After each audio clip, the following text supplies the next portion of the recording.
Hello my dear students, आज हम class ninth का मैथमेटिक्स स्टार्ट कर रहे हैं चैप्टर 1 के साथ, जो कि है नंबर सिस्टम। बहुत अच्छा चैप्टर है, प्यारा चैप्टर है ये।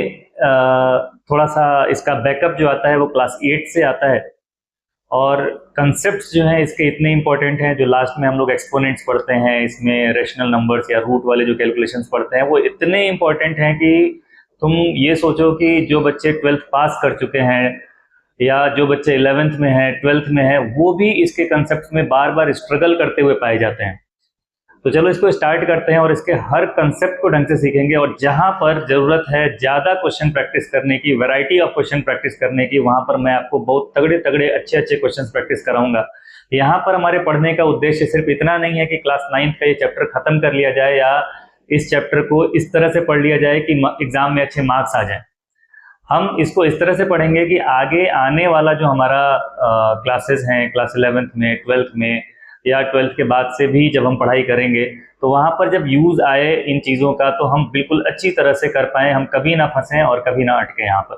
ठीक है, तो चलो जल्दी से स्टार्ट करते हैं इस चैप्टर को। थोड़ा सा बड़ा चैप्टर है, तो इसलिए हो सकता है कि कई लेक्चर्स इसमें लग जाएं करने में, लेकिन हर चीज़ को ढंग से समझना जरूरी है। जल्दबाजी से ज़्यादा जरूरी चीज़ों को समझना है। ठीक है, तो चलो स्टार्ट करते हैं। सबसे पहले नंबर सिस्टम में हम लोग समझते हैं नंबर्स को, कि व्हाट इज नंबर्स, ये नंबर्स क्या हैं, कितने तरीके से इसको क्लासिफाई किए गए हैं। तो नंबर्स तो हमको पता है, जनरली नंबर्स को हम लोग शुरुआत में छोटे क्लासेस में नंबर लाइन पर समझते थे, कि अगर इस तरह से हम एक लाइन बनाते हैं जिसको नंबर लाइन बोलते हैं, एक जगह कहीं पर हम जीरो दिखाते हैं, फिर जीरो से आगे 1 2 3 4 ऐसे करके हम लोग नंबर्स दिखाते थे। जीरो से जब हम आगे बढ़ते हैं तो यहाँ पर 1 2 3 4 5, और पीछे जाते हैं -1 -2 -3 -4 -5, इस तरह से नंबर लाइन पे हम लोग नंबर्स को दिखाते हैं। नंबर के टाइप्स आप लोग पहले भी छोटे क्लासेस में पढ़े हुए हैं, जरा सा मैं रिकॉल करा देता हूँ, उनको रिवाइज करा देता हूँ, और इसके थोड़ा सा टाइमलाइन में हम लोग चलते हैं। जिस तरह से चीज़ों को समझने के लिए अगर छोटे से स्टार्ट करके बड़ी चीज़ पे जाते हैं तो ज़्यादा समझ में आता है, और एक बड़े से स्टार्ट करके छोटे पर आए तो थोड़ा कम समझ में आता है। जब हम लोग छोटे थे तो हमें क्या पता था कि हमारा ये घर है, वो छोटा बच्चा होता है, उसका घर ही उसका दुनिया होता है। और फिर जब वो अपने घर से बाहर निकलता है तो उसको अपना गांव या अपना मोहल्ला जो भी होता है, अपनी कॉलोनी दिखाई देती है।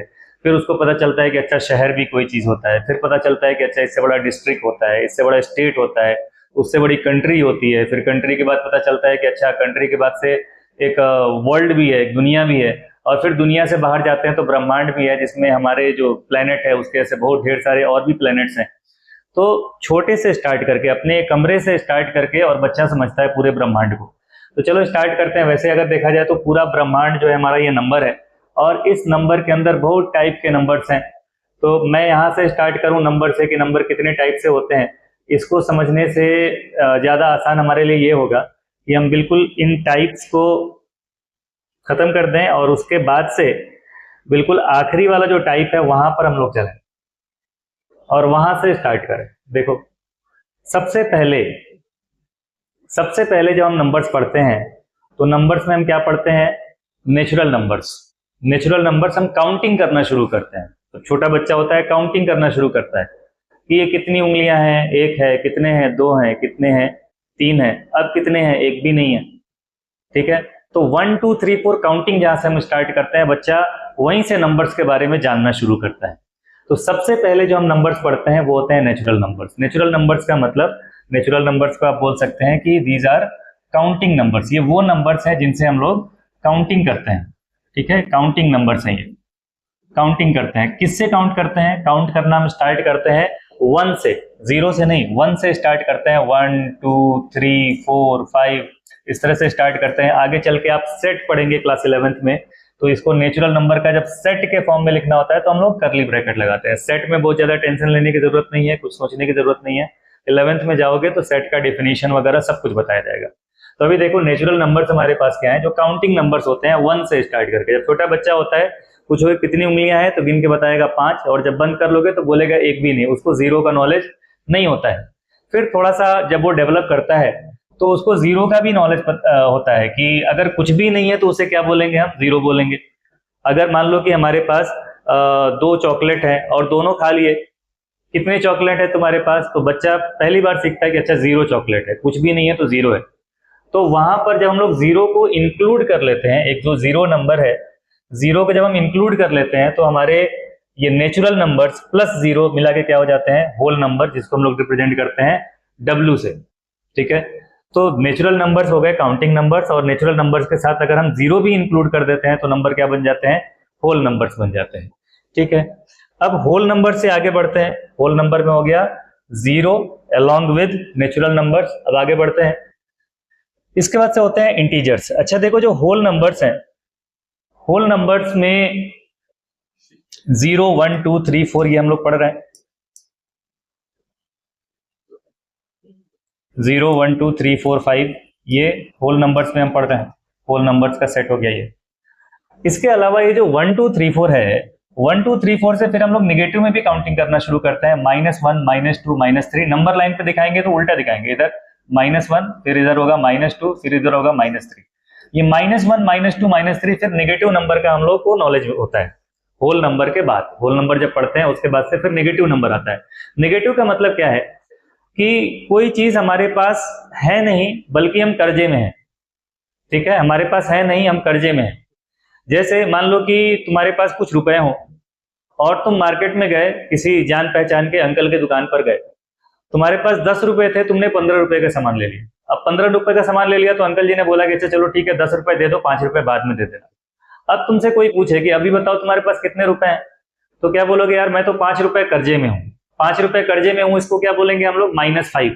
-5 क्यों बोल रहे हैं कि जब मेरे पास पैसे होंगे, अगर किसी ने मुझे 10 रुपया दिया तो 10 रुपया में सबसे पहले तो मैं 5 रुपया वो कर्ज चुकाऊंगा, और जब 5 रुपया कर्ज चुका दूंगा तब मैं जीरो पर आऊंगा, और फिर बचे हुए जो 5 रुपए हैं वो मेरा असली अमाउंट होगा कि मेरे पास 5 रुपए ही है। 10 रुपया दे रहे हो तो 5 रुपए पहले कर्जे में जा रहे हैं। तो जब हम लोग कर्ज में होते हैं, डेप्ट में होते हैं, तो वहां पर हम लोग क्या बोलते हैं कि ये नेगेटिव में है। ठीक है, 5 रुपए कर्ज मतलब -5। आपके पास 10 रुपए थे, आपने 15 रुपए खर्च कर दिए, आपके पास कितने हैं, -5 है, 5 रुपए कर्जे में हो। जब तुम्हारे पास पैसे होंगे सबसे पहले वो कर्जा खत्म करना है। ठीक है, तो ये नेगेटिव नंबर्स हो गए, -1 -2 -3 -4 -5, ये नेगेटिव नंबर्स हैं। फिर आते हैं हमारे इंटीजर्स। इंटीजर्स में क्या होते हैं कि इंटीजर के अंदर हम लोग नेचुरल नंबर को रखते हैं, 1 2 3 4 5 ये नेचुरल नंबर्स को रखते हैं।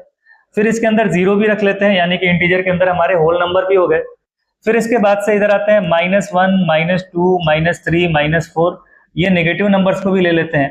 तो ये सारे मिलके क्या हो जाते हैं, हमारे इंटीजर्स हो जाते हैं। ये हमारे इंटीजर्स हैं, क्या ये इंटीजर्स। इंटीजर्स में 1 2 3 4 5 ये होंगे, जीरो भी होगा, और -1 -2 -3 -4 -5 ये भी होंगे। इसके अंदर हम लोग ये जो नंबर्स हैं 1 2 3 4 5 एंड सो ऑन 6 7 8 9 10 इनफाइनाइट तक, इनको हम लोग बोलते हैं पॉजिटिव इंटीजर्स। इनको क्या बोला जाता है, इनको कहा जाता है पॉजिटिव इंटीजर्स। और ये जो -1 -2 -3 -4 -5 इस तरह से करते करते माइनस इनफाइनाइट तक है, इसको हम क्या बोलते हैं, इसको बोलते हैं नेगेटिव इंटीजर्स। ये नेगेटिव इंटीजर्स हैं। और साथ में इसके आपने क्या रखा है, जीरो। ठीक है, अगर बोला जाए नॉन नेगेटिव इंटीजर्स, मतलब वो इंटीजर्स जो नेगेटिव नहीं है, नॉन नेगेटिव इंटीजर्स के अंदर क्या क्या आ जाएंगे हमारे, जीरो के साथ 1 2 3 4 5 एंड सो ऑन, सारा ये नॉन नेगेटिव इंटीजर्स हो गए। नॉन नेगेटिव, जो नेगेटिव नहीं है, तो जीरो भी तो नेगेटिव नहीं है और जीरो इंटीजर भी है, तो नॉन नेगेटिव इंटीजर के अंदर जीरो से स्टार्ट करके वो सारे आगे चले जाएंगे। अगर आपसे बोला जाए कि non positive integer, non positive integer में क्या क्या आ जाएंगे आपके, नॉन पॉजिटिव इंटीजर में जो पॉजिटिव नहीं है तो जीरो से स्टार्ट करके इधर आ जाओ। जीरो भी तो पॉजिटिव नहीं है, जीरो के आगे जाओगे तब पॉजिटिव होगा। तो नॉन नेगेटिव इंटीजर में जीरो को इंक्लूड करके इसके आगे वाले, नॉन पॉजिटिव इंटीजर में जीरो को इंक्लूड करके इसके पीछे वाले, यानी कि सारे नेगेटिव अलोंग विद जीरो। तो ये positive integers, negative integers, non negative integers, non positive integers ये हो गए। ठीक है, नेक्स्ट आइए फ्रैक्शंस। फ्रैक्शंस में हम लोग इसके भी टुकड़े लिखते हैं, जैसे 1 है, 1 के बाद इंटीजर में अगला 2 है। अब अगर किसी को आधा चाहिए, आधा ही को क्या बोलते हैं हम लोग, 1/2, तो ये फ्रैक्शन हो गया। ठीक है, किसी को 1/4 चाहिए तो ये हो गया 1/4। ये सारे छोटे क्लासेस में पढ़े हो। अब मैं क्या 9th क्लास में बताऊं कि आपके पास एक पिज्जा होता और एक पिज्जा के आपने इस तरह से बहुत सारे टुकड़े कर लिए होते, सपोज किसी ने इसके 1 2 3 4 5 6 7 ना हो गया 1 2 3 4 5 6 7 8 टुकड़े अगर कर लिए तो 8 टुकड़े में से एक टुकड़ा जो होगा वो 1/8 होगा, 8 टुकड़े में से 2 टुकड़ा जो होगा वो 2/8 होगा, 8 में से 3 जो होगा वो 3/8 होगा, 8 में से 4 जो होगा वो 4/8 होगा। तो एक में से हमने कई ढेर सारे टुकड़े कर लिए, एक ही में से कई टुकड़े कर लिए, तो एक टुकड़ा जो है वो फ्रैक्शन में, वो उसका एक भाग है। फ्रैक्शन मतलब क्या होता है कि किसी एक चीज का एक छोटा सा टुकड़ा, तो फ्रैक्शन का मतलब टुकड़ा हो गया, एक छोटा सा पार्ट हो गया, तो उसको हम लोग 1/2 1/4 और 3/4 5/4 इस तरह से हम लोग दिखाते हैं। ये सारी चीज क्या है, ये फ्रैक्शन है, ठीक है। इसके बाद ये सारी चीजें जो है इनको एक साथ अगर कलेक्ट करें तो ये क्या आ जाता है, रैशनल नंबर्स में, ठीक। फिर रैशनल नंबर का एक डिफिनीशन अभी मैं आपको बताऊंगा कि रैशनल नंबर क्या होता है। फिर रैशनल जो नहीं होगा वो इररेशनल होगा। एक बार हम लोग इस चीज को जरा हम लोग यहां से स्टार्ट करते हैं, अब जरा सा बड़े से देखते हैं कि जो हमारे नंबर्स हैं, नंबर्स दो कैटेगरी में डिवाइड किए गए। कौन से कैटेगरी हैं, एक है रियल नंबर्स और दूसरे इमेजिनरी नंबर्स।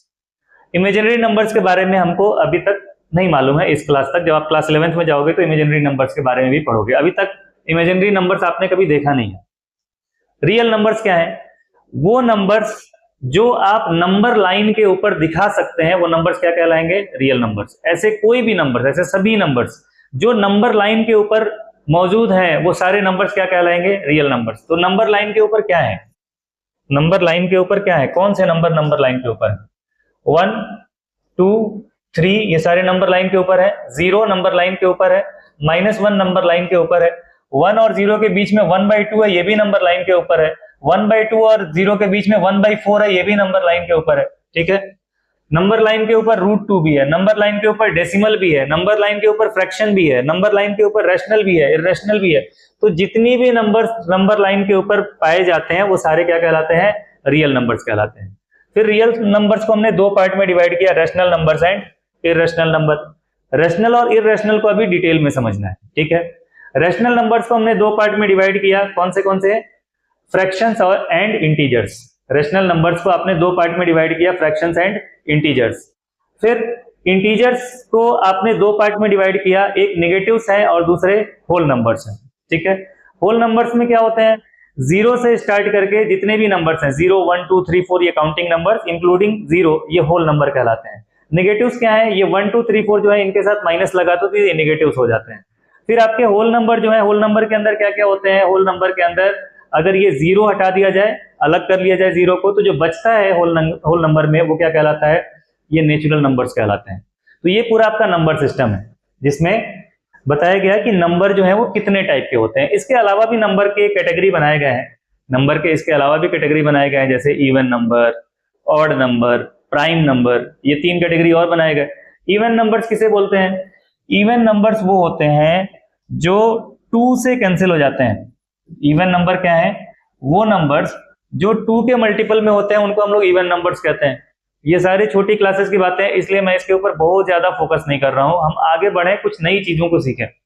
ऑड नंबर क्या है, जो 2 से कैंसिल नहीं होते हैं वो सारे क्या है, ऑड नंबर। प्राइम नंबर्स क्या है, जो सिर्फ 1 से कैंसिल हो और अपने आप से कैंसिल हो वो प्राइम नंबर है, किसी और से कैंसिल ना हो। जैसे 3 5 7, ठीक है, 9 तो 3 से कैंसिल हो जाएगा, 11 13 ये सब क्या है, प्राइम नंबर, ये किसी से कैंसिल नहीं होते हैं, तो ये आपके प्राइम नंबर्स हो जाते हैं, ठीक है। इसके बाद को प्राइम्स होते हैं, को प्राइम्स को हम समझेंगे, को प्राइम्स को समझना है रैशनल नंबर को समझने के साथ। तो चलो होप कि समझ में आया इतना कि नंबर के टाइप्स क्या है। नंबर्स दो पार्ट में डिवाइड किया, real and imaginary. Real numbers को दो पार्ट में डिवाइड किया गया, rational numbers and irrational numbers, इसका डिफिनेशन अभी पढ़ना है हमको। फिर रैशनल नंबर्स को दो पार्ट में डिवाइड किया गया, फ्रैक्शन एंड इंटीजर्स। फिर इंटीजर्स को नेगेटिव्स एंड होल नंबर्स, और होल नंबर्स के अंदर क्या क्या होते हैं, नेचुरल नंबर्स एंड जीरोस। तो आप इस तरफ से पढ़ते हुए जा सकते हो, या अगर एक नंबर को लेके उसकी कैटेगरी अगर देखना चाहो तो इस टेबल को ऐसे पढ़ सकते हैं आप, ठीक है। तो ये पूरा टेबल है नंबर्स के बारे में कि नंबर्स कैसे कैसे होते हैं, क्या होते हैं नंबर्स, ठीक है, कितने टाइप के नंबर्स होते हैं। चलिए इसके बाद से हम समझते हैं कि रैशनल नंबर क्या है, रैशनल नंबर्स क्या है।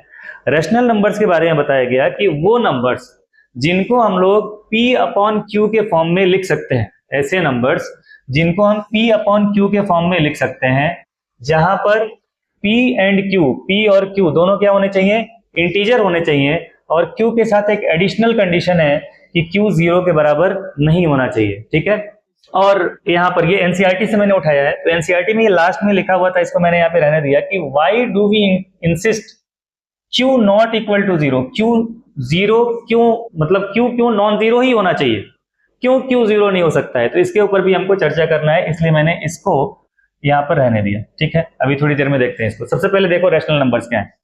रैशनल नंबर्स में बोला गया ऐसे नंबर जिनको P अपॉन Q के फॉर्म में लिखा जाए।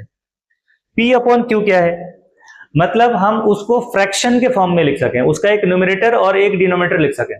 और न्यूमरेटर और डिनोमिनेटर कैसा होना चाहिए, ये जो न्यूमरेटर है ये न्यूमरेटर भी आपका इंटीजर होना चाहिए, न्यूमरेटर आपका इंटीजर होना चाहिए, और साथ में जो डिनोमिनेटर है डिनोमिनेटर भी कैसा होना चाहिए, ये भी इंटीजर होना चाहिए। और डिनोमिनेटर के साथ एक और एडिशनल कंडीशन है कि डिनोमिनेटर 0 नहीं होना चाहिए, नॉन जीरो होना चाहिए।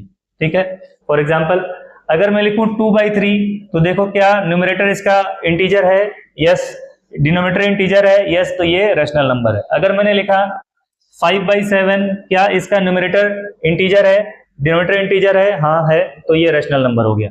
अगर मैं बोलता हूं 5, ठीक है, या मान लो 2 बोल दिया मैंने, अगर मैं बोलता हूं 2, क्या 2 इंटीजर है, तो 2 के पास न्यूमरेटर P तो है लेकिन Q है ही नहीं, तो क्या मैं इसका Q कुछ लिख सकता हूं अपने मन से, हाँ लिख सकता हूं। क्या लिख सकता हूं, 1 लिख सकता हूं। 2 को मैं 2/1 लिख सकता हूं, 5 को 5/1 लिख सकता हूं, 7 को 7/1 लिख सकता हूं। तो अब देखो इसके पास P है, P भी इंटीजर है, Q है, Q भी इंटीजर है, तो ये भी क्या हो गया, रैशनल नंबर हो गया। इसी तरह से अगर मैं लिखूं 7/0, क्या ये इंटीजर है, 0 इंटीजर है, हाँ है, 7 इंटीजर है, तो क्या ये रैशनल नंबर है, नहीं, रैशनल नंबर नहीं है। क्यों, क्योंकि Q के साथ, डिनोमिनेटर के साथ एक एडिशनल कंडीशन था, डिनोमिनेटर 0 नहीं होना चाहिए, डिनोमिनेटर क्या होना चाहिए, 0 नहीं होना चाहिए, इसलिए ये रैशनल नंबर नहीं है। ये जो 7/0 लिखा हुआ है ये रैशनल नंबर नहीं है। अच्छा, 0 लिखने से दिक्कत क्या है, 0 लिखने से क्या प्रॉब्लम है, 0 लिखने से प्रॉब्लम यह है कि जब भी हम लोग किसी नंबर को 0 से डिवाइड करते हैं तो वो नंबर बहुत बड़ा हो जाता है, वो इतना बड़ा हो जाता है कि उस नंबर को हम एक्सेस नहीं कर सकते हैं। ये मैथमेटिक्स में हम लोग इसको बोलते हैं इनफाइनाइट, ये इनफाइनाइट हो जाता है। 9th 10th क्लास तक हम लोग इसको बोलते हैं अनडिफाइंड, कि डिफाइंड ही नहीं है क्या है। तो ये इतना बड़ा नंबर हो गया, नंबर लाइन के ऊपर ये इतना दूर चला गया कि हम लोग इसके बारे में कुछ श्योर नहीं है, कुछ इसकी स्टडी ही नहीं कर सकते हैं। इसी वजह से हम लोग इसको छोड़ दिया करते हैं। तो जब 7/0 या किसी भी चीज का जब डिनोमिनेटर 0 हो जाएगा, वो इनफाइनाइट हो जाएगा, फिर हम उसके टाइप की ही बात नहीं करेंगे। इतना बड़ा नंबर है कि इस नंबर के बारे में हमको कोई खास जानकारी नहीं है, इसीलिए इस नंबर के बारे में हम लोग कोई बात नहीं करते हैं। ठीक है, तो ये रैशनल नंबर नहीं है, अगर डिनोमिनेटर 0 है तो रैशनल नंबर नहीं है। अच्छा, और देखते हैं रैशनल नंबर में क्या 2.1 रैशनल नंबर है, क्या 2.1 रैशनल नंबर है, तो इसमें तो मुझे P/Q नहीं दिखाई दे रहा है और 2.1 मुझे रैशनल भी नहीं दिखाई दे रहा है। तो हम लोग थोड़ा सा इसमें मैथमेटिक्स लगाते हैं, थोड़ा सा मैथमेटिकल कैलकुलेशन करते हैं और करके देखते हैं कि क्या मैं इसको P/Q के फॉर्म में चेंज कर सकता हूं। सबसे पहला काम क्या होगा, सबसे पहले हम देखेंगे क्या ये P/Q के फॉर्म का है या नहीं है। अगर P/Q के फॉर्म का है तब तो सही है, अगर P/Q के फॉर्म का नहीं है तो हम उसको चेंज करने की कोशिश करेंगे। क्या हम थोड़ा बहुत अपना तिकड़म लगा के, थोड़ा बहुत मैथमेटिक्स लगा के इसको P/Q के फॉर्म में ला सकते हैं या नहीं ला सकते हैं। जिस तरह से हमको जब 2 दिया गया था तो हमने थोड़ा दिमाग लगाया और बोला कि 2 को तो मैं 2/1 भी लिख सकता हूं, तो ये P/Q बन जाएगा। उसी तरह से सोचो क्या इसको भी मैं P/Q बना सकता हूं, चेक करते हैं। 2.1 को मैं लिख सकता हूं 2.1/1, ठीक है, सही है, लेकिन अब भी ये तो इंटीजर हो गया और ऊपर वाला न्यूमरेटर इंटीजर नहीं हुआ, तो क्या किया जाए, हम क्या करें, 10 से मल्टीप्लाई कर दें इसमें और 10 से डिवाइड कर दें। किसी भी नंबर से मल्टीप्लाई और डिवाइड करने से नंबर के ऊपर कोई फर्क नहीं पड़ेगा, सेम नंबर से मल्टीप्लाई डिवाइड करोगे। 10/10 अगर कर रहे हो तो 10 से 10 कैंसिल हो गया, 1 आ गया, तो किसी भी नंबर में मैं अपने मर्जी से 1 से तो मल्टीप्लाई कर ही सकता हूं ना भाई। तो 1 से मल्टीप्लाई मैंने कर दिया, 10/10 से मल्टीप्लाई कर दिया। तो 10/10 से मल्टीप्लाई करने से फायदा क्या हुआ, 2.1 इंटू 10 हो गया 21, और 1 इंटू 10 कितना हो गया 10। अब देखो क्या ये 2.1 21/10 बन गया है, अब ये p बाई क्यू के फॉर्म का बन गया है, यस। तो देखिए कि क्या p इसका इंटीजर है या नहीं है, p इंटीजर है या नहीं, p इंटीजर है 21। क्या q इंटीजर है, यस q भी इंटीजर है। क्या q जीरो है, नहीं q जीरो नहीं है। तो जितने कंडीशंस हमने लगाए थे वो सारे कंडीशंस फॉलो हो रहे हैं, p भी इंटीजर है, q भी इंटीजर है और q जीरो भी नहीं है। इसका मतलब 2.1 क्या है, ये भी रैशनल नंबर है। आई बात समझ में। अब सोचो जरा कि अगर मैं 2.1 के जगह पर 2.1057986 ये लिख देता, तो क्या ये रैशनल नंबर है, क्या ये रैशनल नंबर है, ये रैशनल नंबर है या नहीं है, ये हमको चेक करना है। कैसे चेक करेंगे, इसको भी जिस तरह से हमने 2.1 को चेंज किया था, इसको भी चेंज करने की कोशिश करते हैं, देखते हैं कि ये भी रैशनल नंबर बन जाता है कि नहीं। इसमें डेसिमल के बाद एक डिजिट था और मेरा ऑब्जेक्टिव था कि इस डेसिमल को हटा देना है। तो मुझे लगा कि अगर डेसिमल के बाद एक डिजिट है और मैं 10 से मल्टीप्लाई करूं तो 2.1 इंटू 10, जब भी मैं 10 से मल्टीप्लाई करता हूं तो डेसिमल एक डिजिट आगे आ जाता है, और एक डिजिट आगे आ गया तो अब इसके आगे कोई नंबर नहीं है, मतलब ये अब इंटीजर बन गया। अगर मैं किसी नंबर के अंदर 100 से मल्टीप्लाई करूं तो डेसिमल कितना डिजिट आगे आ जाएगा, 2 डिजिट आगे आ जाएगा, और ये हो जाएगा 21, आगे कोई नंबर नहीं है तो 0 हो गया। अगर कोई नंबर है मेरे पास 2.125 और इसका मैं डेसिमल हटाना चाहूं तो मुझे 1000 से मल्टीप्लाई करना चाहिए, और 1000 से मैं मल्टीप्लाई करूंगा तो ये डेसिमल 3 डिजिट आगे आ जाएगा। यहां पर जितने 0 रहेंगे डेसिमल उतना डिजिट आगे जाएगा, तो ये 3 डिजिट आगे जाएगा और ये क्या बन जाएगा 2125। 100 से मल्टीप्लाई किए 2 डिजिट आगे गया, 1000 से मल्टीप्लाई किए 3 डिजिट आगे गया, 10 से मल्टीप्लाई किए 1 डिजिट आगे गया। मतलब 1 के आगे जितने 0 रहेंगे जब हम लोग मल्टीप्लाई करेंगे तो डेसिमल उतना ही डिजिट आगे चला जाएगा। तो यहां पर देखो कितने डिजिट हैं, 1 2 3 4 5 6 7 8, यहां पर 8 डिजिट है। तो अगर मुझे इसको अगर मुझे p बाई क्यू के फॉर्म में बनाना है जहां पर ये न्यूमरेटर हमारा रैशनल हो, तो मुझे डेसिमल को खत्म करना पड़ेगा। डेसिमल को खत्म करने के लिए, क्योंकि इसके आगे 3 3 6 तो 8 डिजिट थे, तो मुझे कैसे नंबर से मल्टीप्लाई करना पड़ेगा जिसमें 1 के आगे 8 जीरो हो। मुझे ऐसे मल्टीप्लाई करना पड़ेगा कि 1 के आगे कितने जीरो हो, 8 जीरो। मुझको ऐसे मल्टीप्लाई करना पड़ेगा कि 1 के आगे 8 जीरो हो नंबर के अंदर, 1 2 3 4 5 6 7 8, और इसी से फिर मुझे डिवाइड भी करना पड़ेगा, 1 2 3 4 5 6 7 8, और डिवाइड करके ये बना क्या, अब ये डेसिमल 8 डिजिट आगे चला गया, मतलब इस नंबर के अंदर से डेसिमल खत्म हो गया। ये हो गया 210579867, और डिवाइडेड बाई 1 के आगे 1 2 3 4 5 6 7 8, ठीक है, ये नंबर बन गया। अब चेक करो कि क्या ये नंबर रैशनल नंबर है। रैशनल नंबर होने के लिए ऊपर वाले को इंटीजर होना चाहिए था, नीचे वाले को इंटीजर होना चाहिए था। ऊपर वाला इंटीजर है, ऊपर वाला इंटीजर है, बहुत बड़ा नंबर है लेकिन इंटीजर है। इंटीजर तो 1 2 3 4 स्टार्ट करके आप चलते चले जाइए इनफाइनाइट तक, सारे ही इंटीजर होते हैं, तो ये इंटीजर है।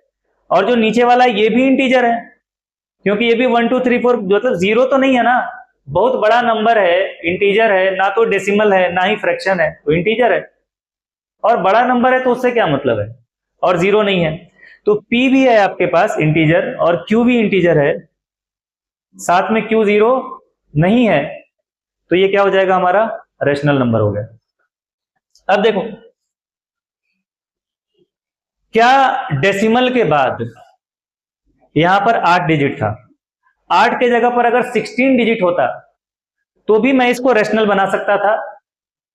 अगर यहां पर डेसिमल के बाद 16 डिजिट होता, क्या तब भी मैं इसको रैशनल बना सकता था? हाँ बिल्कुल बना सकता था। कैसे?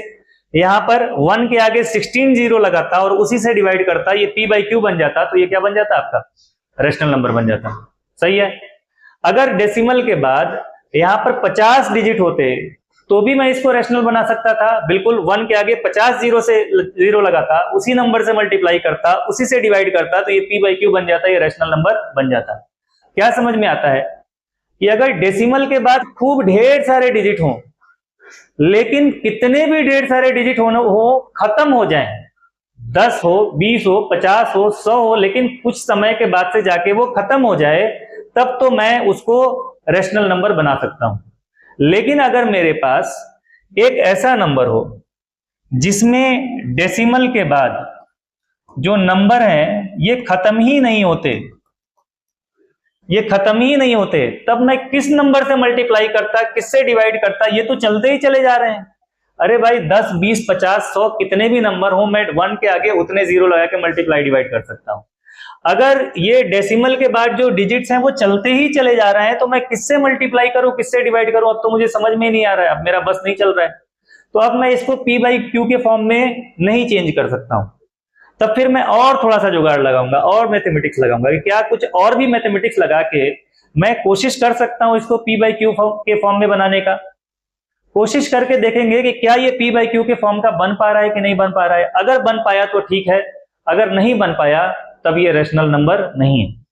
ठीक है, अगर बन पाएगा p बाई क्यू के फॉर्म का मैथमेटिक्स लगा के तब तो ये रैशनल नंबर है, अगर नहीं बन पाया तो नहीं है। तो अभी तक हमने क्या देखा कि अगर कोई हमारे पास ऐसा नंबर है जो पहले ही फ्रैक्शन के फॉर्म में है तब तो वो रैशनल नंबर हो जाएगा। अगर कोई फ्रैक्शन के फॉर्म में नहीं है, थोड़ा मैथमेटिक्स लगा के अगर मुझे फ्रैक्शन के जैसा दिखाई देने लगे जिसमें p और q दोनों इंटीजर हो और q जीरो ना हो, तब ये रैशनल नंबर हो जाएगा। अगर कोई नंबर मेरे पास डेसिमल वाला हो लेकिन डेसिमल के कुछ डिजिट के बाद से जाके वो खत्म हो जाता हो, इस तरह के डेसिमल को हम लोग क्या बोलते हैं, टर्मिनेटिंग डेसिमल। टर्मिनेटिंग डेसिमल का मतलब डेसिमल के बाद 2, 4, 10 डिजिट या जितने भी डिजिट हो उतने के बाद से जाके वो खत्म हो जाए फाइनली। तो जो टर्मिनेटिंग डेसिमल होंगे, टर्मिनेटिंग डेसिमल को भी हम लोग रैशनल नंबर के फॉर्म में बदल सकते हैं। जैसे यहाँ पर 1 डिजिट के बाद ही टर्मिनेट हो गया और यहाँ पर 8 डिजिट के बाद टर्मिनेट हुआ, तो कितने भी डिजिट के बाद अगर टर्मिनेट होता है, टर्मिनेटिंग डेसिमल है, तो उसको भी हम लोग रैशनल नंबर के फॉर्म में चेंज कर सकते हैं। लेकिन अगर कोई ऐसा नंबर हो जो टर्मिनेट ही ना होता हो, टर्मिनेट ही ना होता हो, तब उसको चेक करना पड़ेगा कि किस तरह से इसको हम लोग रैशनल बना सकते हैं, क्या हम इसको रैशनल बना भी सकते हैं कि नहीं बना सकते हैं। तो जो नॉन टर्मिनेटिंग डेसिमल है उसमें थोड़ी ज्यादा स्टडी की जरूरत पड़ती है। ठीक है, अभी आगे हम लोग पढ़ेंगे कि अगर नॉन टर्मिनेटिंग डेसिमल है तो नॉन टर्मिनेटिंग डेसिमल हमारे पास दो तरह के होंगे। एक होंगे नॉन टर्मिनेटिंग और रिपीटिंग। टर्मिनेट तो नहीं होगा लेकिन ये रिपीट होगा। इसको थोड़ा सा कैलकुलेशन करके हम लोग p बाई क्यू के फॉर्म का बना सकते हैं। लेकिन दूसरा जो नॉन टर्मिनेटिंग नॉन रिपीटिंग होता है कि टर्मिनेट भी ना हो और रिपीट भी ना हो। जैसे मान लो बोलता हूं मैं 2.20 200 2000 20000। अब ये रिपीट नहीं हो रहा है। रिपीट होने का मतलब होता है कि जैसे 20202020 होता है तो रिपीट होता है, 202 होता तो भी रिपीट होता है। तो इसका एक पैटर्न तो है लेकिन ये रिपीट नहीं हो रहा है। यहाँ पे 20 है, फिर 200 है, फिर 200 है, फिर 2 4 टाइम्स 0 है, ये रिपीट नहीं हो रहा है। तो इसको हम लोग बोलते हैं non terminating non repeating decimal की ना तो ये टर्मिनेट होता है ना ही रिपीट होता है। तो नॉन टर्मिनेटिंग नॉन रिपीटिंग को हम लोग कोई भी तिकड़म लगाएंगे, कोई भी मैथमेटिक्स लगाएंगे तो हम इसको p बाई क्यू के फॉर्म में बदल नहीं पाएंगे। इसी वजह से इसको हम लोग बोलते हैं कि ये रैशनल नहीं है। और जो रैशनल नहीं है वो क्या है, जो रैशनल नहीं है वही क्या है, इररेशनल है। जो रैशनल नहीं होगा वो क्या होगा, इररेशनल होगा। अभी तक जितना हमने पढ़ा है उससे रिलेटेड एनसीईआरटी में हम लोग एक एक्सरसाइज कर सकते हैं। ठीक है, तो आइए देखते हैं जरा। ये है एनसीईआरटी में हम लोग क्या कर सकते हैं अभी तक जो हमने पढ़ा है उसके अकॉर्डिंग। और एनसीईआरटी के अलावा भी मैं आपको क्वेश्चंस कराऊंगा, उसकी चिंता नहीं है। आप जब हमसे पढ़ लेंगे एक बार मैं क्वेश्चंस करा लूंगा, तो चाहे आप एनसीईआरटी लगाओ या आर डी शर्मा लगाओ, आर एस अग्रवाल लगाओ या आपके पास कोई भी किताब हो आप उसको लगाओ, कोई भी सवाल फंसने वाला नहीं है एक बार ढंग से पढ़ लोगे तो। और देखते हैं क्या है। सबसे पहले एग्जाम्पल्स भी देख लेते हैं। पूछ रहा है कौन सा ट्रू है कौन सा फॉल्स है। इसमें कह रहा है every whole number is a natural number. इसको थोड़ा सा समझने की जरूरत है इस तरह के क्वेश्चन को। जैसे मैं बोलूं कि एवरी स्टूडेंट, ठीक है, every student is a human being. Her student एक इंसान है, सही है। अब मैं उल्टा बोलूं हर इंसान एक स्टूडेंट है। अब स्टूडेंट का डिफिनेशन उस तरह से फिलॉसफी वाला मत लेना। स्टूडेंट का मतलब मेरे हिसाब से जो स्कूल में एडमिशन लिया हुआ है, मतलब स्टूडेंट का मतलब यहाँ पर मेरी जो डिफिनेशन है स्टूडेंट का मतलब जो स्कूल में पढ़ता है, ठीक है, उसको मैं स्टूडेंट बोल रहा हूँ, स्कूल में कॉलेज में पढ़ रहा है। अब मैं बोलूँ हर इंसान एक स्टूडेंट है, तब तो गलत हो जाएगा। जैसे मैं हूं तो फिलॉसफी तो अलग चीज है, मैं टीचर हूं, मैं स्टूडेंट तो हूं नहीं इस समय, ठीक है। तो मैं बोलूं कि हर स्टूडेंट एक इंसान है, सही है, हर इंसान एक स्टूडेंट है, गलत है, ठीक है। अगर स्टूडेंट में आप बहुत ज्यादा फिलॉसफी झाड़ने लगते हैं तो मैं कुछ और ले लेता हूं एग्जाम्पल। जैसे मान लो मैं बोलूं कि हर चाय वाला एक इंसान है, हर चाय वाला एक इंसान है, सही है, हर इंसान एक चाय वाला है, गलत है। तो उसी तरह से थोड़ा सा समझने की कोशिश करना है इसमें। ये क्या बोल रहा है कि every whole number is a natural number, जितने भी होल नंबर हैं वो सारे के सारे नेचुरल नंबर है। तो जरा देखो क्या हर होल नंबर एक नेचुरल नंबर होगा, एक बार चेक करो, क्या सभी होल नंबर नेचुरल नंबर है? होल नंबर कहां से स्टार्ट होता है? 0, 0, 1, 2, 3, 4, ये सारे होल नंबर, ठीक। अब जो होल नंबर है, इस होल नंबर्स में ये जो 1, 2, 3, 4, 5 है ये नेचुरल है, लेकिन एक होल नंबर ये भी तो है 0। 0 एक होल नंबर है लेकिन नेचुरल नंबर नहीं है। तो अगर कोई बोलता है कि सारे होल नंबर एक नेचुरल नंबर है, every whole number is a natural number, तो बोलेंगे नहीं, एक होल नंबर ऐसा भी है जो नेचुरल नंबर नहीं है। तो क्या हो जाएगा ये? फॉल्स, सही है। इसके बाद से बोल रहा है every integer is a rational number, जितने भी इंटीजर होते हैं सारे रेशनल नंबर होते हैं, सारे इंटीजर रेशनल नंबर होते हैं। तो इंटीजर क्या क्या होते हैं देखते हैं जरा। 0 से स्टार्ट करके 0, 1, 2, 3, इधर ये इंटीजर है, डॉट डॉट, ठीक है। पीछे आओ, -1, -2, -3, -4, ये सब ये भी इंटीजर है। तो क्या सभी इंटीजर आपके रेशनल नंबर है? तो हाँ है। क्यों? 1 है, 1 को 1/1 लिख सकता हूं, 2 को 2/1 लिख सकता हूं, 3 को 3/1 लिख सकता हूं, किसी के भी डिनोमिनेटर में 1 लिख सकता हूं। और 1 क्या है? 1 p/q में q होता था और ये 0 नहीं है। तो p भी इंटीजर, वो तो पहले इंटीजर था, और q भी इंटीजर हो गया और वो 0 भी नहीं है, ठीक है। इधर आइए, -1/1 बन गया, -q/1 रेशनल नंबर बन गया, -3/1 रेशनल नंबर बन गया, सॉरी +1, -3/1 ये आपका रेशनल नंबर बन गया। तो ये सारे रेशनल नंबर बन जा रहा है। 0 के बारे में देखते हैं, क्या 0 को भी मैं p/q के फॉर्म में लिख सकता हूं? तो चेक करते हैं जरा। 0 को मैं 0/1 लिख सकता हूं, 0 को मैं 0/2 भी लिख सकता हूं, 0 को मैं 0/3 भी लिख सकता हूं। तो 0 के डिनोमिनेटर में तो मैं कोई भी इंटीजर लगा सकता हूं। तो अगर मुझे चेक करना होगा 0 रेशनल नंबर है कि नहीं, तो देखो क्या 0 का कोई डिनोमिनेटर है कि नहीं है। तो 0 का डिनोमिनेटर तो मैं अपने मन से कुछ भी लगा सकता हूं। अब कंडीशन ये था कि न्यूमरेटर जो p था, p हमारा इंटीजर होना चाहिए था, p 0 है, इंटीजर है, सही है। q भी इंटीजर होना चाहिए था, q भी इंटीजर है, और q 0 भी नहीं होना चाहिए था, तो मैंने 0 लिखा ही नहीं है। तो 0 भी एक रेशनल नंबर है, ठीक है, 0 भी एक रेशनल नंबर है, क्योंकि इसको भी p/q के फॉर्म में लिखा जा सकता है। तो ये जो दिया हुआ है every integer is a rational number, तो ये क्या हो जाएगा? ट्रू हो जाएगा, सभी इंटीजर एक रेशनल नंबर है। इसी तरह से देखो थर्ड वाले में, every rational number is integer, her rational number एक इंटीजर होता है। जितने भी रेशनल नंबर है सभी के सभी क्या होते हैं? इंटीजर होते हैं। तो और चेक करते हैं क्या सभी रेशनल नंबर इंटीजर है। रेशनल नंबर का एग्जांपल तो ये भी हो सकता है 1/2। तो क्या 1/2 इंटीजर है? 1/2 तो इंटीजर नहीं है, 1/2 इंटीजर नहीं है। 0 इंटीजर है, उसके बाद से सीधे 1 है, ये आधा इंटीजर नहीं है, ठीक है। तो 1/2 क्या है? 1/2 इंटीजर नहीं है, 1/2 इंटीजर नहीं है, लेकिन ये रेशनल नंबर है। तो बोल रहा है कि every rational number is integer, नहीं, ये गलत है, ठीक है, ये फॉल्स हो जाएगा। आया समझ में? तो ये 3 एग्जांपल्स हो गए एग्जांपल 1 में। और देखते हैं, find 5 rational number between 1 and 2, इसको अभी सिखाएंगे हम। एक्सरसाइज पे जरा आते हैं, देखते हैं एक्सरसाइज में क्या किया जा सकता है। एक्सरसाइज, हाँ, एक्सरसाइज 1.1, चलो देखते हैं। 1.1 में बोल रहा है इज 0 अ रेशनल नंबर, क्या 0 एक रेशनल नंबर है? अभी मैंने सिखाया आपको कि हाँ, 0 को मैं 0/1 भी लिख सकता हूँ, 0/2 भी लिख सकता हूँ, 0/3 भी लिख सकता हूँ, तो 0 एक रेशनल नंबर है। क्या आप इसको p/q के फॉर्म में लिख सकते हैं? हाँ, बिल्कुल लिख सकते हैं। p and q are integers and q not equal to 0, तो ये मैंने करके आपको दिखा दिया। तो क्वेश्चन नंबर 1 हमने पिछले एग्जांपल में डिस्कस कर लिया। अब 1.1 में ये क्वेश्चंस हमारे बच रहे हैं। Find 6 rational numbers between 3 and 4, 5 rational numbers between 4 and 5, और state whether the following statements are true and false। तो ये क्वेश्चन नंबर 4 कर लेते हैं अभी हम लोग, ठीक है। क्वेश्चन नंबर 4 कर लिया जाए और फिर उसके बाद से इसको हम लोग नेक्स्ट लेक्चर में करना सीखेंगे। तो क्या लिखा हुआ है इसमें, every natural number is a whole number. जितने भी नेचुरल नंबर है सभी होल नंबर आते हैं। तो होल नंबर जरा देखता हूं मैं क्या है। होल नंबर है 0 1 2 3 4 5 6 एंड सो ऑन।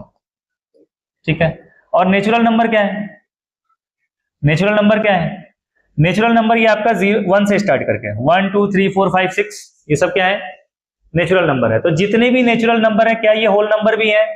यस, जितने भी नेचुरल नंबर हैं, जितने भी नेचुरल नंबर हैं ये सारे नेचुरल नंबर होल नंबर के अंदर ही तो आते हैं। तो ये वाला ट्रू हो जाएगा। Every integer is a whole number, जितने भी इंटीजर हैं वो सारे होल नंबर होते हैं। क्या सही है ये? नहीं, गलत है। क्यों? क्योंकि होल नंबर 0 से स्टार्ट होता है और इंटीजर के अंदर तो -1 -2 -3 भी होता है।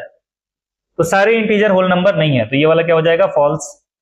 Every rational number is a whole number, जितने भी रेशनल नंबर है वो सारे होल नंबर होते हैं। ये भी गलत है। रेशनल नंबर में तो फ्रैक्शन भी आते हैं हमारे, लेकिन फ्रैक्शन होल नंबर नहीं होते हैं। तो ये वाला क्या हो जाएगा, गलत हो जाएगा।